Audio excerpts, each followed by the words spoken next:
Ice. Welcome to Verbalpic Video, where we give you a verbal image of life, and we are everyday people. I'd like to welcome you all to the show. Today we got a special edition for you guys, right? I have on set with me today DJ Luscious Ice, one of the founding members of KTSU's Kids Jam. You all remember Kids Jam. That's where we got all the latest music, whether it was Just Ice, you know what I mean, Poor Righteous Teacher, First Public Enemy. All the hottest jams came through Kids Jam. And right here with me is DJ Luscious Ice, one of the ones who brought us that music to H-Town. DJ Luscious Ice, welcome to the show. Man, what's up, B, man? It's a long time coming. We've been putting this together about 5 years now. Yeah, for real. But we here now. For real. That show you the power of the universe, man. The universe makes things happen at the right time. No doubt. How it goes. Now, before we get started, can you tell us what prompted you to get into DJing? Well, of course, in high school, I was an athlete. Like, when you was an athlete, right. Most of us are athletes. Right. And I always liked music. I even got flack behind liking music by my track coach. He wanted me to run track. He wanted me to play ball. Right. He wanted me to focus on that. Right. And, you know, of course, I was a pretty good student, too. Right. Good track star. So, you know, basically, I know I wasn't going to the damn Olympics, all right? I knew that. Right. Because at that time, that was Carl Lewis era. So, you know, I wasn't headed to the Olympics, but I always liked music. Grew up liking music. But, you know, even with the original Kids Jam, because there was a group before our group, Lester Sir Pace and Jazzy Red and, you know, them guys, man, I used to listen to them every Saturday. I said, I want to do that.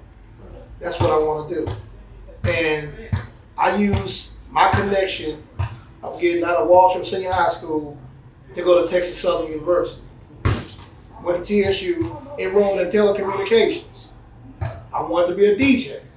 So, you know, of course, you know, you got to be at the bottom of the totem pole and try to work your way up. I had a professor named Mary Wakes. I knew her from when she was at Yates High School. Because I went over there and had put on a DJ demonstration one time. Okay. You know, back in like 85. And I said, is there any type of way I can get into the radio station? She got me an internship over there. You know, I'm chopping up the story now. Right. So for the first year I was at TSU, it was a radio magazine called TSU Magazine. Me, a guy named Parrish Murphy, you all guys might know Parrish Murphy. Yeah, Parrish going on Parrish Murphy. Deron Sams, we all were interns at TSU Magazine. Okay. So what happened, that show lasted about a year. I ended up going to Miami. You know, the first little go around dealing with Luke Records. Right. Going to Miami because one of the groups in my school got signed by a label out there, so I went out there with them. So I spent some time out there. When I came back, the TSU Magazine had went away. They brought Kids Jam back. So Murph told this lady named Deidre Ward, she rest in peace, right. You know, that I was a part, you know, I was the only DJ that he really knew. So he wanted to know if I could be a part of the show. Murph and Deron was already in there with Lester Pace and Tammy McCall. Now Tammy big time LA actress now. Oh yeah, okay, right. Do commercials and do radio and all that. Tammy Mack, look up. Right. So they put me on the show. I love music, but to backtrack a little bit, I'd already started DJing. This is when I met you. Right. I was doing a lot of house parties, doing a lot of college parties, a lot of high school parties. Right. Any kind of party I could do to get known. It was hype though. It was crunk, man. We're talking mid to late 80s, man. And my dream came true. I said, I got a chance to be in this building. But there was one minor little drawback. And I was the only one on the crew that never got a chance to talk on the mic for the first year. So I got on Kids Jam in '88, and they all had segments on the show. But I learned production. I learned how to edit and do all this stuff, record music from being a DJ. So what happened is that one of the DJs left, Lester Pace left, and went to 97.9 The Box. Right. They put me on the air And I went from being, they used to have like levels, like the hottest DJ come on the latest. Right. I went from the 9 o'clock AM DJ to the 2 o'clock PM DJ. Right. It took no time to do that. That's right. So that's the first part of it. Right. Well, and plus you were in tune to the birth of the hip hop era, though. Yeah. I mean, you knew the type of songs to play that would blend into the Houston streets. Yeah. And people would have their tape decks ready. Yeah. I mean songs, the classics, Yeah. you were playing, man.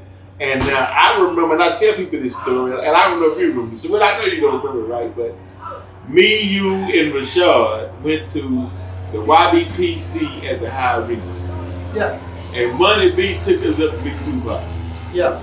We went up in there and we went in room Tupac in the dark, blowing, smoking weed.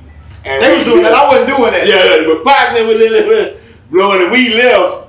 And by the time we got back, Money B was like, Pac was gone. I guess he caught his plane. Because he was filming Juice at the time. Yeah. But I met, you just run across some celebrities you done met. I remember you from Kid and Play. You name it, bro. Me and my crew, we were rolling with Ice, no telling who you was getting ready to run into. And they knew Ice. And before you go into who you met, though, and I do got to give a shout out to Jay Prince, though, because that sparked my interest on getting paid. Because one time we went to the Gucci's, he saw Ice, and he said, let them all in. Everybody with Ice, and that was the first time I got in the club. I was young, though. Yeah. In high school, I said, okay, that's what power looks like. Okay, yeah. So that's what's up. We're talking about the late 80s, too, y'all. This is the late 80s. Late 80s. That's right, man. And so, but now, and slowly, when did you notice a transition in music, though? Because, you had Poor Righteous Teachers, Public Enemy, Big Daddy came in and was basically talking conscious in the sense, more political, Trigger Hill Gang, in a sense of, empowerment or whatever, and then it slowly started switching to gangster music. Well, you had a little era in that, too, in between. That was party music. Right. You had the Kid in Place, you had the Salt Peppers, you had all them groups like that. Right. Chubb Rock, you had all the artists like that. Right. Even some of the LA groups. Right. That was on the, World Class Wrecking Crew, LA Dream Team. You had them groups like that who made Egyptian Lover, who made the party music. Right. From the conscious music to the party music to the gangster music.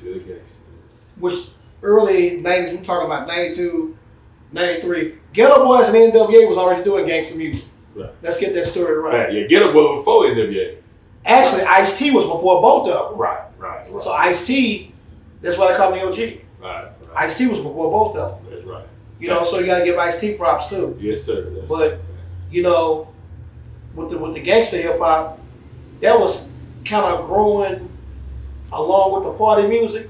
Then the party music started fading away, probably around 92, 93, because you had the influx too of R&B with party hip hop. Right. SWV, TLC, all them groups like that started coming out. Fact. So it became kind of watered down. Then here comes gangster hip hop, Snoop and Dre, all that whole death row movement. Then you had the East Coast gangster music, Biggie. Right. Lost Boys and all them, early to mid 90s music. But it was a difference between New York gangster and LA gangster. Right. They give the coin to LA when it comes to gangster. Right. Right. Facts. Then from that it became this, it became more of look what about the money. About the rims, about the gold. It became more into stunt. Swag. Yeah, swag. Well, it depends on where you were. Right. You had the Mississippi and Georgia boys doing what they did. You had the California boys did what they did. With the Coolios and all them. Right. Then there came Texas. Right. Then there came the Screwed Up Clique. Right. And R.P. Screw. R.P. Robert Davis, man. And really, as far as the music in this region, Screw said, I'm going to screw the world. Right. He did. He did. I don't care if you look on a TV commercial, you look in a movie, you listen to certain music. It's some increments of screw everywhere. That's right. He said that, and people did that. You know, Right.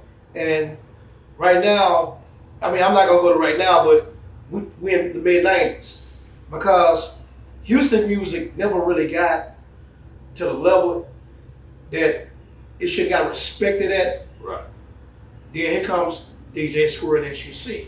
Then that came Swisher House. Right. Which is, we can get to a whole other conversation about Swisher House and Screw, because Watch is my boy too. Right. They watch me like best friends. Okay. You know, so, you know, it was an evolution. We still in the mid '90s. Right. But why do you think that Texas, and especially Houston, is so big that they say that we the only city where we jam our local artists?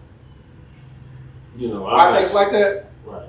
Because Houston wasn't, and they had their little periods where they had a little sprinkle of New York in them and a little sprinkle of LA in them. But really, the Ghetto Boys gangster rap was a little different than NWA's gangster rap. Right. We talked about Houston when nobody else was talking about Houston. This is the fourth largest city in America. Right. It got to be noticed. It got to be put on the map. Come on. And, you know, big up to my man Scarface Brad. Right. What up, And man? Willie and Bushwick, R.I.P. Bushwick. Right. Ready Red, R.I.P. him. Yeah, Red. Gangsta Nip, all the boys, Yeah. man. Raheem. Yeah, man. But if you think about, and we're going to stick in the mid '90s for a minute, Master P and Baby got the blueprint of what they're doing from Jay Prince. I know I was hearing that Master P spent a lot of time in Houston.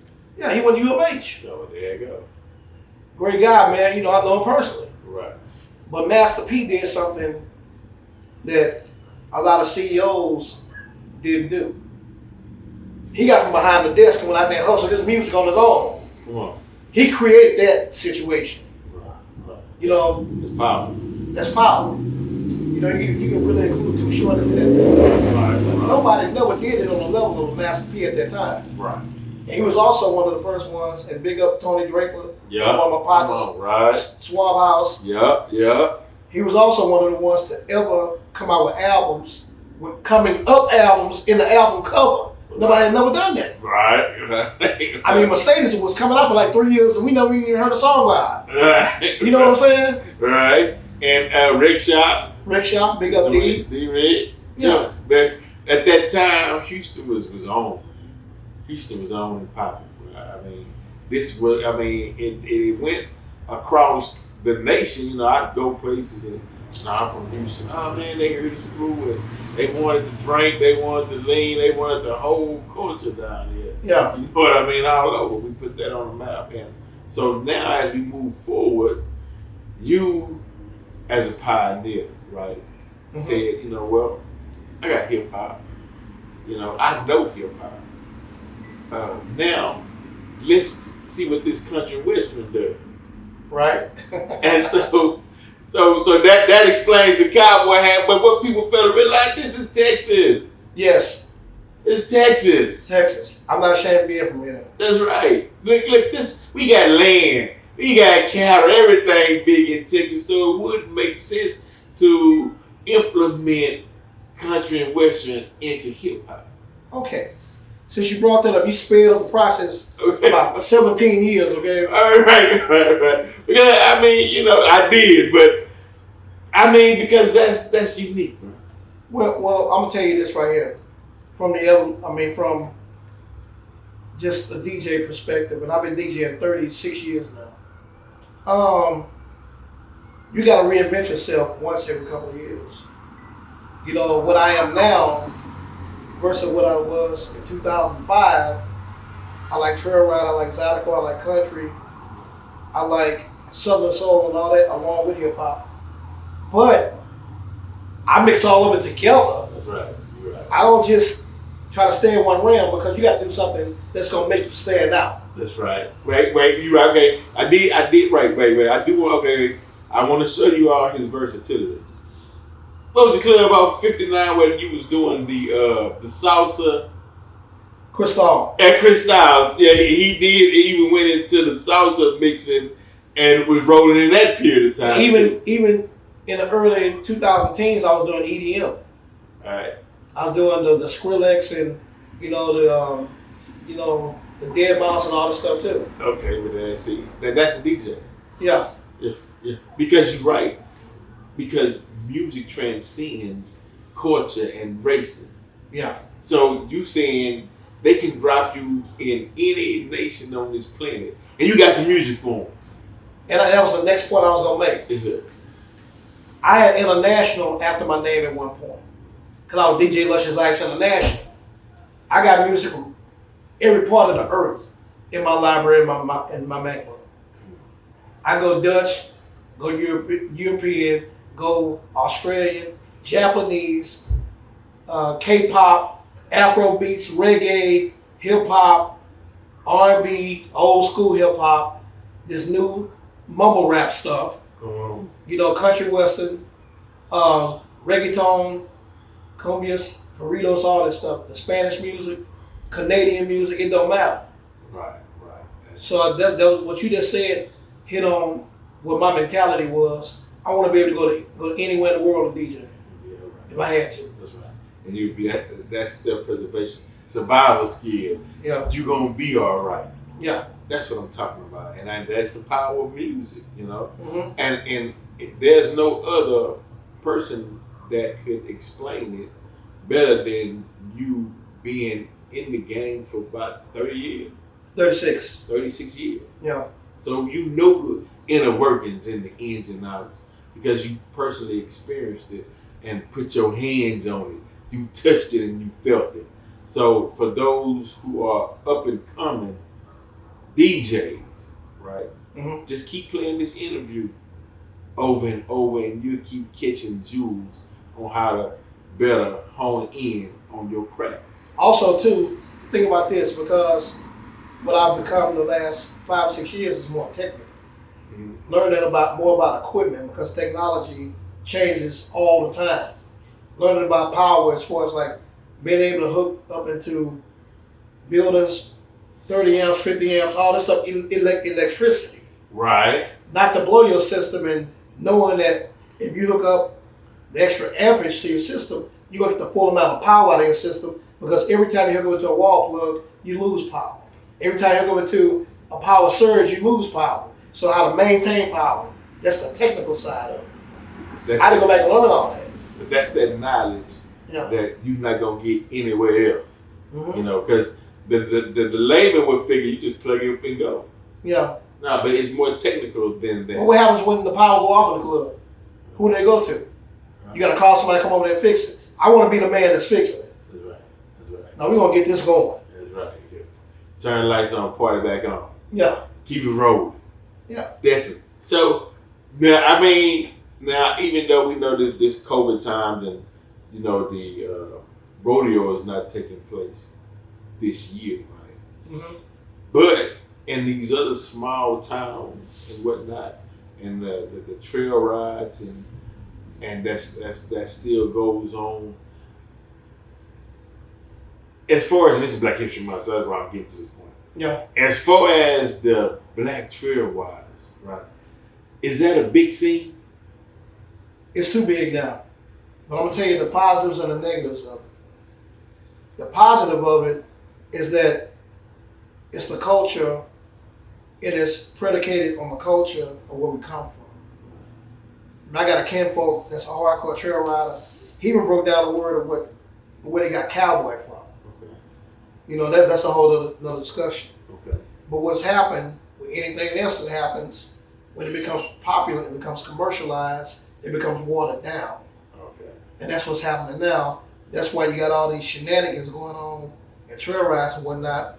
But the hardcore trail riders, the people that rodeo, and the hardcore trail riders, they stick true to the art.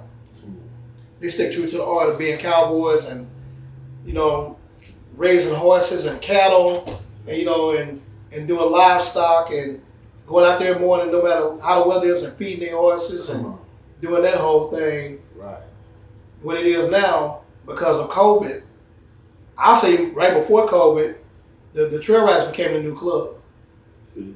That's why the numbers are incredible. Right, right. It's the new club. And they bring all the club stuff to it. And they bring that club stuff to it. But that happens in all of our gatherings and events and things that we create, right? Yeah. It always happens because even with Black Wall Street, you know, when we set things up, we always forget to put gatekeepers out in front that will check people who come in with the food and just say, hey, wait, you can't come in like this. We're going to keep this for the people so it can last long.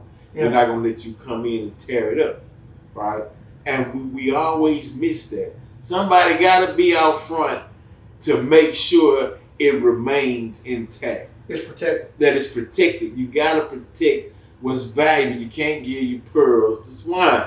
Yeah. You know? So hopefully we'll get to the level of where we want to protect it, not just for us today, but for the generation that's coming behind us. You know, it's like everybody want to see somebody younger than them experience what they experienced at that age and how fun it was. Well, not only that, I mean, it's one of the only forms of entertainment that we have that they're not trying to take away from us yet. That's right. That's right. It's one of the last final frontiers of and protected. And we in Texas. This not New York. Yeah. You know what I mean? This is Texas. And look, I don't care if you in Acres Home, you in Southside, you in South Park, you gonna see somebody on a horse coming down the street.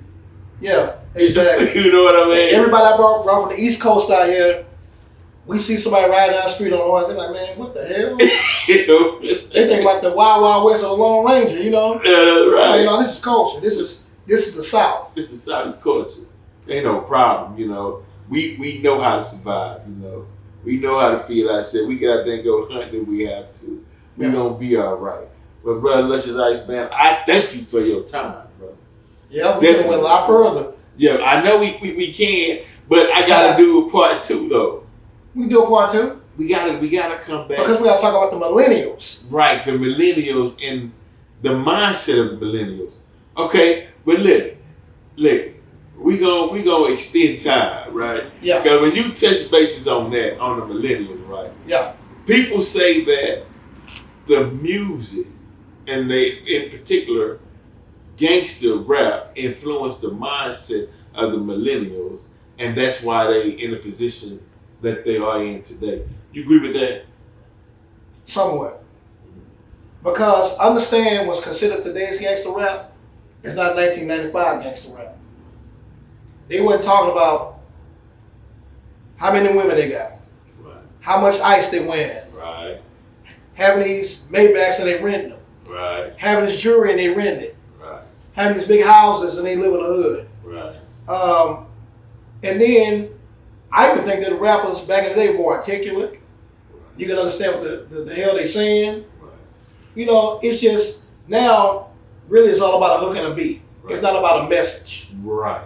Right. And that's the difference between gangster rap in the 90s and what they call gangster rap today. Because you was educating people within the message. Yeah. Now there is no knowledge being passed forward. Yeah. It's just hooking the beat. Yeah. And so you wonder, and you say, well, why are these youngsters doing so many crazy stunts today, man? What's going on? We're trying to understand it. But it's been a disconnection between content, right, and reaching the mind and the brains of the people.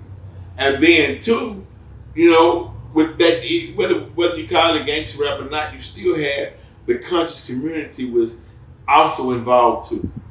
And you know what's so funny to me? Let's say that George Floyd happened in 1987. You know how many rappers would have made songs about that? Right. That were hot. Come on. They would have tore down doors. Come on, facts, right? Yeah. I mean, you know, not only focus on the police brutality of it, but just uplifting and enlightening. That's right. Yeah. Now, you got a couple of people make songs about it, where everybody else is still popping champagne, still twerking. Yeah. You know, it's a divided situation to some degree. But can we put it back together again, eh? Or is it too far gone? It's not gonna be this generation. Because understand, and I said this, me and Michael Watts talked about this yesterday, as a matter of fact. music sounds like one long song. That's how it sounds. Back in the day, everybody had a distinctive sound. Chuck D didn't sound like Kane. Kane didn't sound like EPMD. EPMD didn't sound like LL Cool J. NWA didn't sound like the Ghetto Boys. Ice-T didn't sound like NWA. Right. Now, somebody get auto-tune. I sound like Future with auto-tune if I make a song. If I adjust it the right way, and a little trap beat. Yeah, you right there compete. That's a fact. But even in this day and time, you still got people like Jeezy and Rick Ross. They still kind of stand out. Right. But that's the last of their group. That's a fact. And even the beat, the tracks was different. They had breaks in it, the mixing. It was still a party within the song. It's still right. You could ride the song out all the way to the conclusion of the song. To the end of it. It jammed all the way through. One person was telling me how they took out artist development. Yeah. And they don't do that no more. That's why a lot of artists couldn't handle the fame and the money. They wasn't prepared. They just threw them out there. A&R, yeah. They didn't develop the artists, and get them prepared. And it all just became right, just about the money. Give me the money. Where the money at? That's it. Right. But you also got to understand too, there's not as much money involved on the artist standpoint now. It's a few of them that's really making a lot of money. Right. But nobody has like classics that they're going to be making money off of 10, 15 years from now. There's only maybe a couple of them that do. Right. Only a couple. Now, what about the B-Phone records and all the artists, man, just getting killed, dude? They've always beat hip hop. They've always beat. Always beat, but murders wasn't popping up like this, though. Because these people are living their records. LL didn't want to kill Kool Moe Dee. No. He just wanted this. Yeah, he wanted this. That's it. Yeah.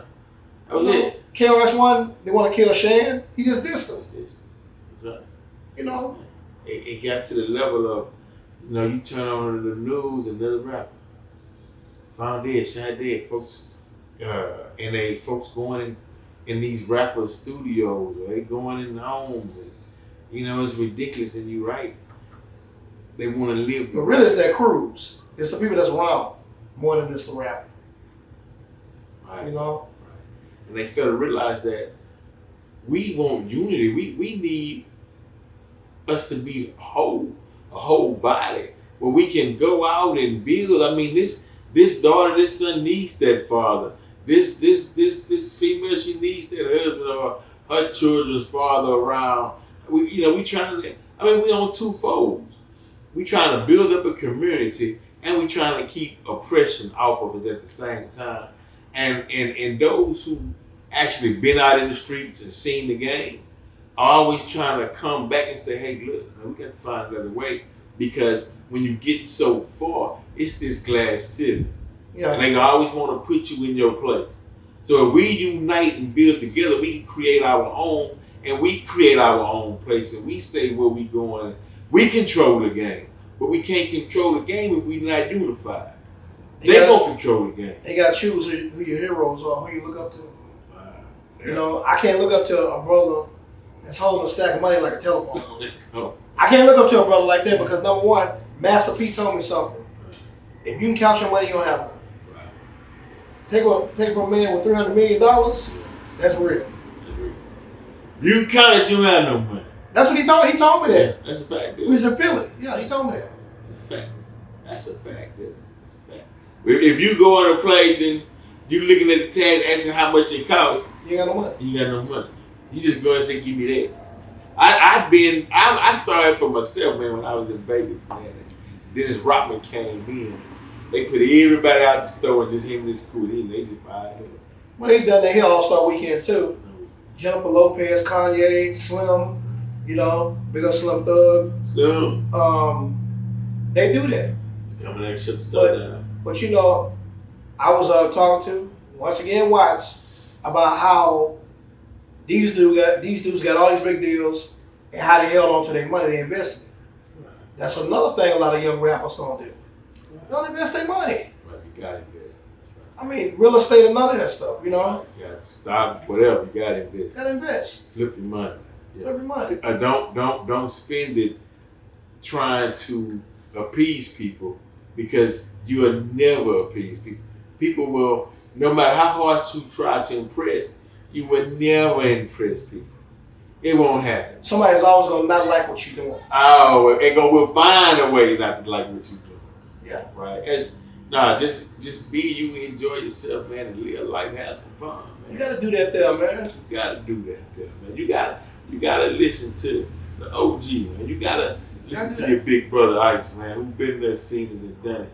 And trust me, man, when the brother speak, he speak with nothing but love in his heart for you. You know what I mean? I mean, but let's get it right. I didn't create it. I'm just a student of it who tried to help refine it. You know, help send out the message and basically, first of all, what God told me to do, and all the people that I met over the years who set the groundwork and don't get the credit for what's going on with these artists today. Right. Because them still are the most paid people in hip hop. Right. Well, that's called picking up the torch. Yeah. You ain't just leave it on the ground. Yeah. You grab it, come on, let me take it a little further, and for somebody else to come grab the torch and keep pushing.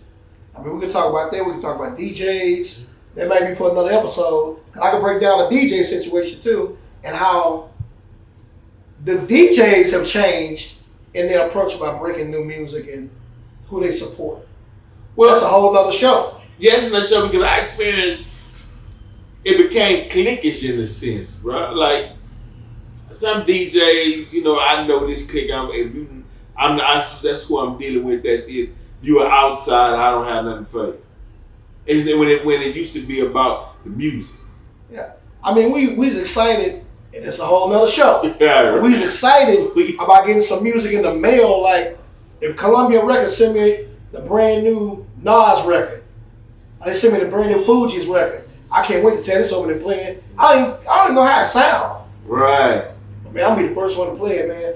Then I'll make sure my homeboys got it. They're right. And go run to the radio station against the program director's wishes and just play it. I got the brand new Fuji's record. That's right. First time ever hearing it. And the phone ringing. Man, what was that you just played? But I mean, I got my name on a couple of Houston records too. Right. And I played in the mornings when I was at the box.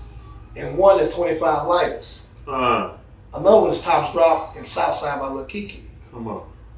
I ain't gonna say I was the first one to play them, but I played them on a major show. Right. I wasn't a weekend or a night DJ, I was on a morning show. Come on.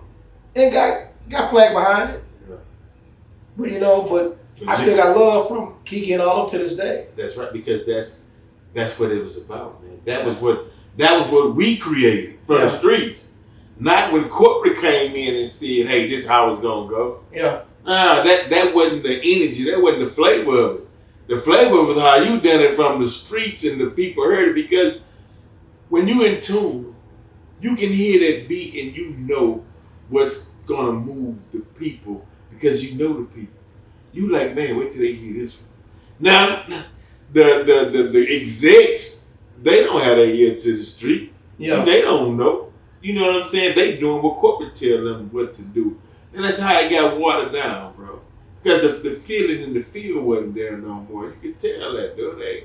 You know what I'm saying? Hey, man, look, I'm telling you, and I know we going, but a couple of situations. Pimp C brought me One Day You Here to the box. He brought that to me. He didn't send Jive Records up there to bring it to me. He brought it to me. Master P brought True to me. Somebody's watching me. He brought that to me. Like, when you got people coming to where you are, Lil Troy brought me Wanna Be a Baller. Come on. At a club. I thought it was garbage. Months later, it's the biggest record in the country. Right. That was one call I didn't get right, okay? Right. But he brought it to me and I gave it a shot. Right. And DJs, you gotta give these artists a shot. They deserve 3 minutes of your time. Right. 4 minutes, whatever the case may be. It don't hurt. And a lot of artists now, once you give them a shot, right, and they make it, do they come back and show love, man, appreciate you, something? Hey man, look, I've never been a DJ who's ever just asked people for nothing. You know, I've got gold and platinum albums and all that. But I never asked an artist like nothing. Maybe, well, hey man, can you do a show on my radio station? You know, can you return a favor? We're gonna help you with this record. Right. You know, but can you come just our summer jam is coming up. Right. But them buying me a car. Oh yeah. I'm buying me some clothes. Right. No. Don't worry about all that. I ain't You worried buy about your all own car, your clothes. Yeah. That's right. It's like you're right. It's about the art. We got to get back into the art and the science of music. And then, if you take anything to play a record, you're only gonna get airplay during the time the record is played. That's the only time you're gonna get airplay. Now, if the record grow legs and just keep going, that's on the record. You know? So any DJ, I don't do this, BS. No. Come on, I've been in this game almost 40 years. BS. Somebody's done something sometime. I've done stuff. Right. But at least 98% of me, I've turned down playing records because somebody tried to offer me money. Yeah. I turned it down like, man, if you don't have enough confidence enough that your record is a good record, then it's not a good record. It's not a good record. If it's a good record, it's gonna try. If it's a good record, DJ's gonna play it. Radio stations gonna play it. Clubs gonna play it. They gonna play it at the backyard barbecue. That's right. Yeah. All they gotta do is hear it. All they do is hear it. But I want to do a show, another edition, talking about DJs. Okay. We'll do. Right. Because we go deep on that one. We're gonna do that. You being an artist, ex-artist, whatever, Right. you know it firsthand. Right. Definitely. And actually, by me being at those house parties Yeah. back in the day, and the timing of the mixes gave me an ear to where I know a beat that's gonna move. Yeah. I know the speed of the beat because I was right there. I could pick a beat. Yeah.